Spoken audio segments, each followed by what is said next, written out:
Rolex presents The Spirit of Yachting, the Masterclass, in partnership with Rolex.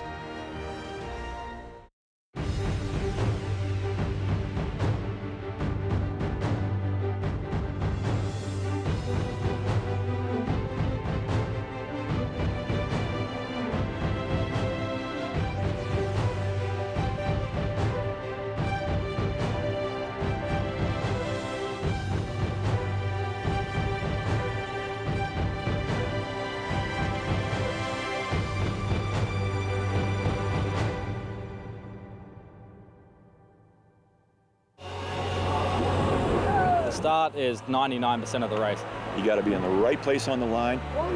Everyone's jostling for position. Every second counts right here. 3, 2, 1, here we go. Off the line, it's hammered down. Pedal to the metal. Hiking hard, sails trimmed perfectly. Every boat on the race course is a target. There's always a lot of traffic at the top mark. Boats are jamming in, flags are up. The inches are critical right here, no fouls. Spinnaker goes up in 3 seconds. Downwind, it's a game of chess. And there's water coming over the deck, the crew are hiking hard. We're starting to surf, starting to plane. You don't want to blow out a kite. It's a full frenzy around the bottom mark, spinnaker in, sails on. You go around the gate, another lap, keep fighting until the finish line comes.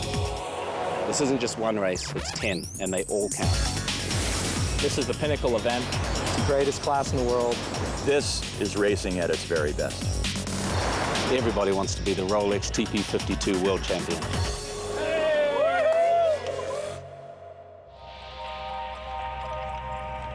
Once in a lifetime, a yacht design comes along that truly makes its mark on the world of sailing. The TP52 is one such design. It has forged a class of top Grand Prix monohull yacht racing that has set the benchmark in terms of talent, technology, and sheer out-and-out excitement. And once a year, the world's best come together to battle it out for the ultimate prize in the Rolex TP52 World Championship. We're here in Puerto Portales in Mallorca. It's the pinnacle event of the season. We have 11 teams racing from 8 different nations, and this is the championship that all the skippers, all the owners want to win. Well, the crews are really the creme de la creme. They are the top professionals in the world. And alongside the crews, we have the owners, and they themselves are very passionate about their sport. The TP52, Transpac 52, is a very special boat, uniquely designed to just be fast and fun to sail. The racing in the Super Series is extremely competitive. The fleet is very tight and it's just really intense sailing. There is no other class with this competition. You have so many sailors and all these boats are able to win a regatta. 2 great races get the regatta off to a dramatic start. And immediately disaster for the Turkish entry Provetsa as their rig comes crashing down. Fortunately, nobody is hurt, just their pride. But success in the first race for the reigning world champions, Quantum Racing, owner Doug DeVos, one of the class's biggest fans. I think the boat is a wonderful sweet spot. It's big enough to have power and strength, but yet it's small enough so that every adjustment that you make as crew really has an impact on the outcome of your race. And then you line all of us up and you realize how close we are, and you say there's no better sailing in the world. And a great day too for Tina Plattner's Phoenix 12, posting 2 solid race results. I think consistency is key in this fleet. You always try to make everything just work a little bit better, go a little bit faster, give you that tiny little edge. Try to just keep low scores around the race course. 2 third places take Phoenix 12 to the top of the scoreboard at the end of day 1. A great start too for Doug DeVos's Quantum Racing, with the German yacht Platoon lying in 3rd. But all looking closely matched, and a reminder of just how competitive this series is.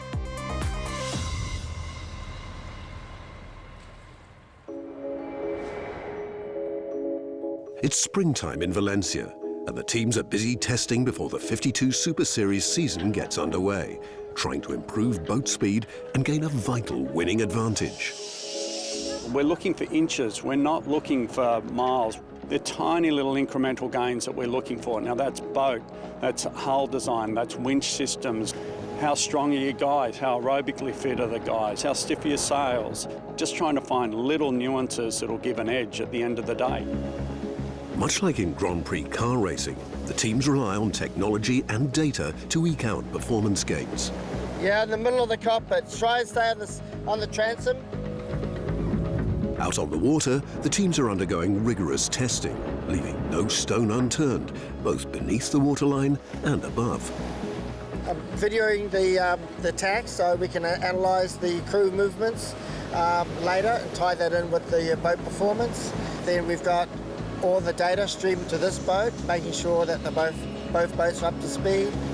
One area where technology has had a big impact is in sail design and manufacture, and both Quantum and North Sails lead the way. You know, this gives us a great opportunity. We will run through all the different sails, different configurations, and one of the big takeaways we'll get from this is now we have time to design our racing sails. But with the start of the new season just 4 weeks away, the pressure's on. On board the British boat Allegre, crew member and North Sails designer Kevin George is working against the clock to finalise the designs for the team's new sails. So the photographs taken from underneath the sails basically are used to determine the shape of the sail, and that basically creates a database for us that can be used in the modelling of the new sails. Once in off the water, the data from the testing is incorporated into the new designs. We take the photographs that you'll have seen me taking from underneath the boom, we scan those up, and that helps me to verify the designs that we're going to send off to the manufacturing facility. From Valencia, the designs go to the North Sails factory in Nevada, where the sails are produced using cutting-edge 3DI technology made with carbon, built by robots. We're figuring out ways to utilize the materials in a better way so we can produce stronger, lighter sails with less stretch, and in that way improve the performance of the boats. You know, the pushing of the boundaries in this class is like second to none. We're actually using materials in the TP52 sails that we have not yet let out on the market for any other class. The top of the development is going into the TP52 class. After a rapid turnaround, the sails are delivered back to Europe just in time for the start of the 52 Super Series season. Day 2 of the Rolex TP52 World Championship, and all eyes are on the #1 boat, Quantum Racing from the USA, the reigning world champions. More than any other team, they have mastered the art of winning in this most competitive of arenas. Winning in any sport is hard. You know, it's always a challenge because you have to keep learning, you have to keep improving because that's what the other teams are doing. If you sit back, they're going to pass you by. But this season, they face a challenge like no other. Their tactician from last year's winning team, Terry Hutchinson, has moved on to America's Cup duties, along with 6 other crew members, leaving the team scrambling to fill their shoes. Whenever you make a team change, you know, you're added uncertainty. And so we have about 7 new sailors, about half our crew, that's new, good people, but they have to come together as a team. And that's always a challenge in any sport. Race 3, and the new Quantum lineup are feeling the pressure and find themselves back in 8th place. In this highly competitive fleet, crew work and boat handling are key to success because the boats themselves are almost identical, thanks to what's known as the box rule. You design a boat, and that boat's got to fit in that box. Now, it's not that difficult to put a very small boat in a big box, but this boat is exactly the size of the box. You still have the liberty of design and build, but race boat for boat, and not on corrected time. Sailing consistently are the German team Platoon, but the win in race 3 goes to Sled, and in race 4 to the British team Allegre. At the end of day 2, Quantum have slipped to 4th place overall, while 2 great races from fellow USA team Sled take them to the top of the leaderboard. The success of the USA and the Worlds is a timely reminder of the origins of the TP or Transpac 52 class, which took root in California, the home of the 2,000-mile Trans-Pacific race from LA to Hawaii. The story started 19 years ago at the Newport Harbour Yacht Club, when two friends got together over a beer to hatch a plan for a new Transpac yacht that could be sailed both offshore in the race and also inshore around the Cannes. So, it's gonna be fun, huh? Today, Tom Pollock and Jim Dimitriades are reunited once again to sail on a friend's TP52 and to reflect on how it all started. 2000 summer, we're at the bar at the yacht club. Three gentlemen are there at the bar. Someone goes, you know, I want to get a bigger boat. I want to get a bigger boat. Oh, I want to get a bigger boat. I'm standing right there. I'm going to get a 51-foot boat. And the other guy goes, I'm going to get a 52-foot boat. I'm going to get a 53-foot boat. And I looked at him and I go, guys, why don't you just get the same size boat? So whoever wins, you don't have to worry about a handicap, just whoever first crossed the line. And let's make boats that are beautiful for buoy racing, and if they happen to go offshore, that's great. Everyone said, you know what? Let's build the boats, let's go. Sailing buddies and successful businessmen, they started the TP52 class together. Tom as class president and Jim as the first TP52 owner. We wanted to create something state-of-the-art, something fun, something fast, that had a combination of capabilities that could go downwind for long-distance races and could do buoy races on a weekend. So that's how it all started. The TP52 class came out of that desire to create something that could do it all and could be a blast using state-of-the-art materials. That was really novel concept back then, was to build a boat at that level, that caliber, that wasn't built to some handicap rule. So the boats just had pure performance from the very beginning, and all they've done is just get better over time. Anyway, that was great. That was fun. No, this is just really cool to come out. The world of Rolex is filled with stories of perpetual excellence. 6 wing sail catamarans ready for action. The Sail GP F50 pushes yacht racing technology to its limit. Extreme precision and hydrofoil speeds of 50 knots. It's high-performance head-to-head sailing at its best, setting new standards for those who challenge the seas. This is a story of perpetual excellence, the story of Rolex. Oi.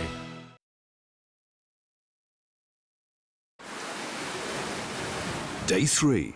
And Puerto Portales is hit by a storm so powerful that the organisers are forced to cancel racing for the day. Unpredictable weather events are a constant reminder of the effects of climate change and our broader impact upon the planet, an ethos which sits at the very heart of the 52 Super Series. The sustainability is an important part of our DNA. For us, the big picture is important. We're talking about numbers. We have to keep in mind in 2050, we will have more plastic in the sea than fishes. At each event, there are initiatives to clean up the beaches and shoreline, reduce single-use plastics, and educate the next generation. In 2015, the teams already signed a charter saying, okay, we believe in sustainability, we believe in your sustainability action plan and your strategy and our policy. It's something which is coming from our heart. You know, we are sailors, it's our playground, and we have this kind of responsibility. It's really important.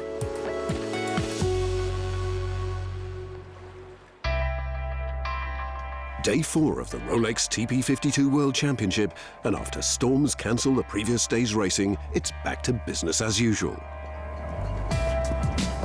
Prepping for the day is the crew from the Russian entry, Renenesek Gazprom.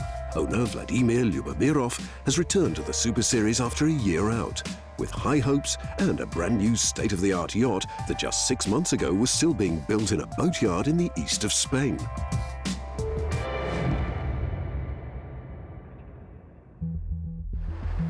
We are here at longitude 0, 20 minutes away from Valencia, and we are here to build the new TP52 Renenesek. What we try to achieve with this new boat is obviously to have the fastest boat on the fleet, and this is what everyone would like to have when they're launching the new boat. What we are looking for is exactly a trade-off between the speed, so a lightest boat, and a boat that gives you the ability to go around the race course without having any breakage. New materials, obviously, are involved in this new generation of TP52. That means titanium, A lot of parts are in titanium, and that's obviously make the boat lighter and safe. In this last generation of boats, you have everything really calculated at the millimeters of everything. The new Brunellesec design is the latest from Botin partners, naval architects and TP52 specialists. Right now for Brunellesec, the main aim was more on the internal structure. We managed to remove an extra bulkhead and really stiffen the boat up, and that's all done to improve the upwind performance. So that's a very special boat.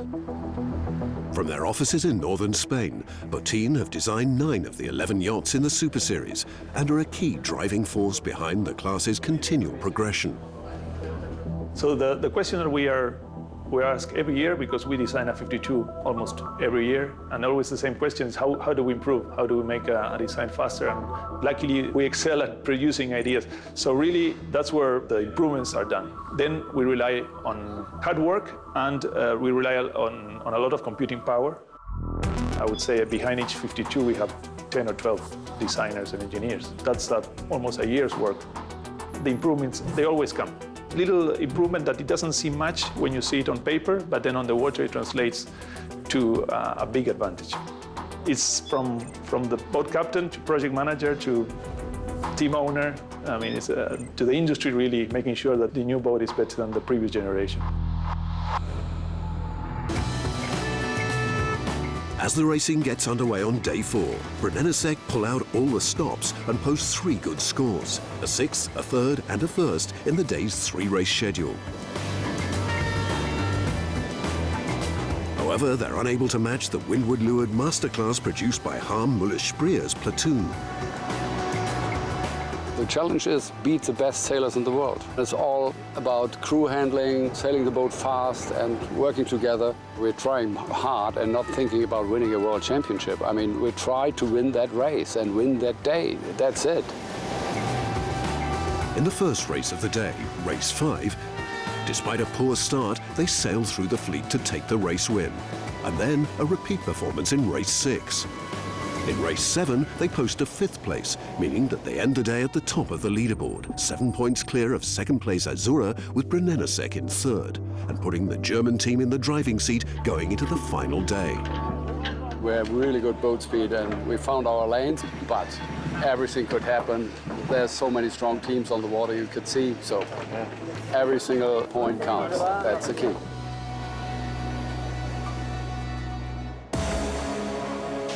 The inshore racing credentials of the TP52 are now legendary, proven over almost 20 years of world-class racing.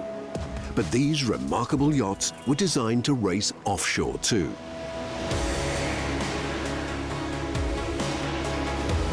And here they've proved equally successful, conquering some of the world's most challenging blue water events, like the Rolex Sydney Hobart Yacht Race. Small enough to rate well, big enough to survive the most testing of conditions. In 2015, the overall race was won by Paul Clitheroe with his TP52 Balance. And in 2017, by Matt Allen's Itchy Barn, designed by Botin specifically for the race's testing conditions. We're sailing a TP52 across Bass Strait in rough weather, like we had last year, when we're averaging 21 knots over a period of 6 hours with solid water coming across the deck, is really some of the most challenging things you can ever do as a sailor. The boats are incredibly fast downwind and so exciting to sail. And with every little bit of tweaking that we do, you can just see the boat getting faster and faster and faster. Inshore or offshore, it's just a joy. The popularity of these great all-round boats means that as soon as they're retired from Super Series service, they're snapped up by new owners to start their second life in far-off locations like Australia. This particular boat was the 2011 Audi Azura boat, the Italian team, and built to the highest level of carbon technology at the time, and she was winning everything. The structure of the boat was designed for inshore sailing. But these boats have nothing inside them. There are no bunks, there's no galley, there's no toilet. in Australia, the conditions, we wanted to be able to sail offshore, so totally different to the Mediterranean. We had to be able to handle bigger seas, bigger winds. So therefore the boat has had significant carbon modifications inside for strengthening, to still retain the performance, but at the same time being able to handle the offshore rigours that we have, like in the Sydney to Hobart yacht race. The TP52 has proved itself capable of winning the most celebrated of offshore races, as well as the toughest of inshore regattas.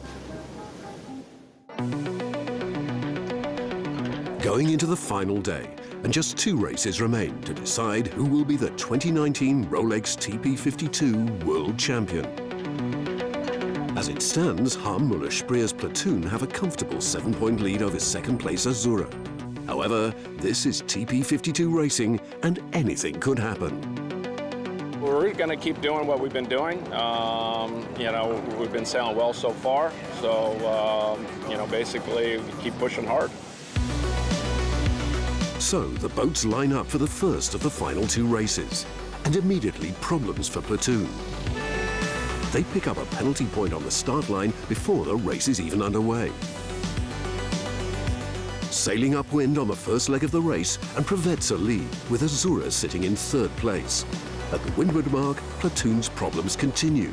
They're forced to take a penalty turn, giving Azura a great opportunity to get ahead and narrow the points gap. Provetza take the win. However, Azura slipped back 3 places to 6th, with platoon posting their worst race result of the regatta, finishing 8th. As they go into the final race, now only 4 points separate platoon from second-place Azura. Can the German team hang on, or will the Italian boat pull off a remarkable comeback? Unbelievably, on the start line, platoon infringe again. This time they collide with Quantum, and they pick up another penalty point. The gap now just 3 points, and the door is wide open for Azura to steal the show. Approaching the windward mark, sled lead. But where are Azura? Incredibly, they're also way back in the fleet, just 2 boats ahead of platoon. To win the World Championship title, they need to finish 4 boats ahead. But with the pressure on, the chance to snatch the World Championship title slips through their fingers. On the line, sled take the victory, but Azura finished just 1 boat ahead of platoon, meaning that Harm Muller-Spreer and crew are world champions for a 2nd time.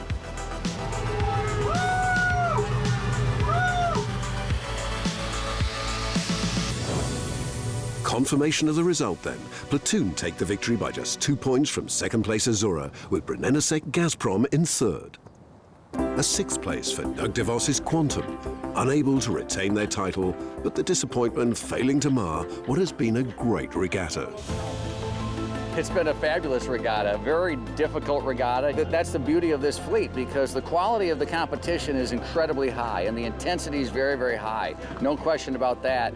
But at the end of the day, we're having fun and we're doing a sport that we love. But the accolades go to the winner platoon. They sailed a fantastic regatta that in the end went down to the wire, dramatically snatching victory from the jaws of defeat.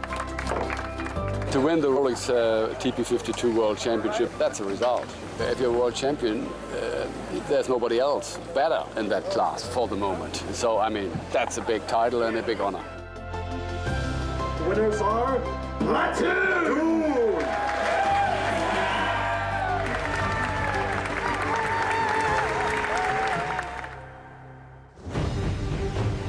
Next time on The Spirit of Yachting, we're back in the Mediterranean for the Maxi Yacht Rolex Cup.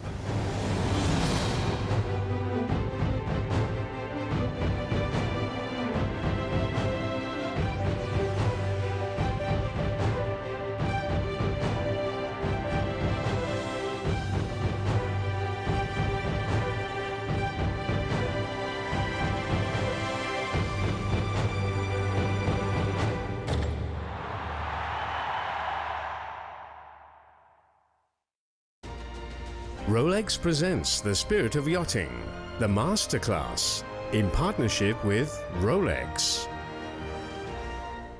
Set sail. Rolex presents the Spirit of Yachting, the Master Plan, Maxi Yacht Rolex Cup. Next Friday at 8 on Pearl.